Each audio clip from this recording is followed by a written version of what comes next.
आणि यानंतर आपण थेट जाऊयात पुण्यामधल्या स्वारगेट बस स्थानकामध्ये।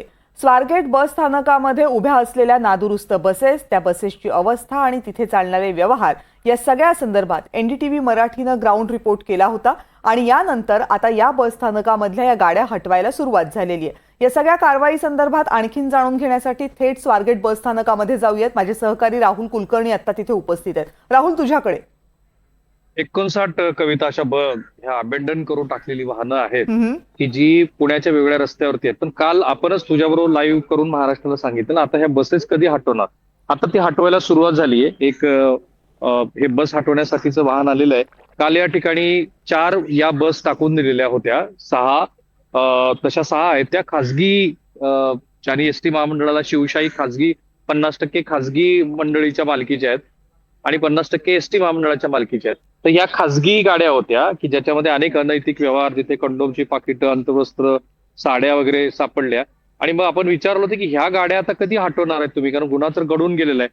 मग आता त्या बातमीनंतर तातडीनं 2 गोष्टी झाल्या। एक म्हणजे आज रुपाली चाकणकर ज्या महिला आयोगाच्या अध्यक्ष आहेत त्यांनी एक बैठक पुण्याच्या जिल्हाधिकारी कार्यालयाच्या ऑफिसमध्ये घेतली आणि तिथून ते आदेश सुटले। त्यांनी ती बातमी बघितलीच होती आणि त्याच्यानंतर मग आता ही क्लीनअप मिशन सुरू झाली आहे। सगळं स्वच्छ करण्याची मोहीम स्वारगेटचं हे बसस्थानक आहे ते म्हणजे वाईटातनं काहीतरी चांगलं घडतं आपण असं जे म्हणतो ते असं आहे ते की हे आता हे स्वच्छ करण्याची मोहीम सुरू झालेली आहे।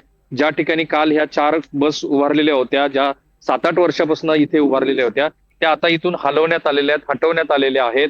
आणि ही शिवशाही बस, ज्या बसचे दृश्य महाराष्ट्राने बघितली, तिला आता थोड्याच वेळामध्ये इथून घेऊन जाणार आहेत। दुसरी बस की जी या बाजूला उभा केलेली आहे तिच्यासाठी काही क्रेन वगैरे मागवल्या जात आहेत। आणि स्वारगेटचं बस स्थानक जर आता ह्या दिशेला तू बघितलं तर एकतर मोठ्या प्रमाणामध्ये पोलीस बंदोबस्त तर आहेच, पण स्वच्छ केलं आहे। अत्यंत घाणेरडं हे जे बस स्थानक होतं, जे आताही ढीग आपल्याला इथे समोर दिसतील, तर हे एकत्रित केले जात आहेत आणि एकत्रित करून बस स्थानक पूर्णपणे चकचकीत करण्याचा प्रयत्न सुरू आहे। पण प्रश्न जो मी मगाशीचा विचारतो हाच आहे की या बस स्थानकामध्ये ही आत्ता एवढी सगळी जी घाण आहे, हे असे जे टाकून दिलेली वाहनं आहेत, त्याबरोबर पुणे शहरामध्ये जवळपास 60 वाहनं अशी आहेत की जी रस्त्यात कुठेतरी पडलेली आहेत आणि त्या वाहनामध्ये पण बऱ्याच अनैतिक गोष्टी होत आहेत असं सांगण्यात आलेलं होतं। आता एक मनसेच्या कार्यकर्त्यांनी एक छोटीशी गोष्ट मला सांगितली, पण ती पोलीस तपासाच्या दृष्टीनं महत्वाची आहे। तुमचं नाव पटकन सांगा मला। मी ललित किंडे, शहर अध्यक्ष राज्य करून। बरोबर, तुम्ही ह्या शौचालयाची काय माहिती दिली? मला एका रिक्षावाल्याकडनं मला अशी माहिती मिळाली की तो जो आरोपी विचारपूस केली ना सगळी तर मला अशी कळली की तो 2 दिवस ह्या टॉयलेटमध्ये राहिला। या टॉयलेटमध्ये कविता होता आणि अनेक सुरस कथा आता ह्या घटनेच्या निमित्ताने बाहेर येत आहेत। एसटी महामंडळात त्या अधिकाऱ्याला किती हप्ते दिले जातात, कोण अधिकारी 20-25 वर्ष इथेच आहे, आणि सगळ्यात महत्वाचं म्हणजे नियमाप्रमाणे 24 तासापेक्षा अधिक काळ हे अशा पद्धतीनं बंद असलेलं वाहन ह्या प्रांगणामध्ये ठेवता येत नाही।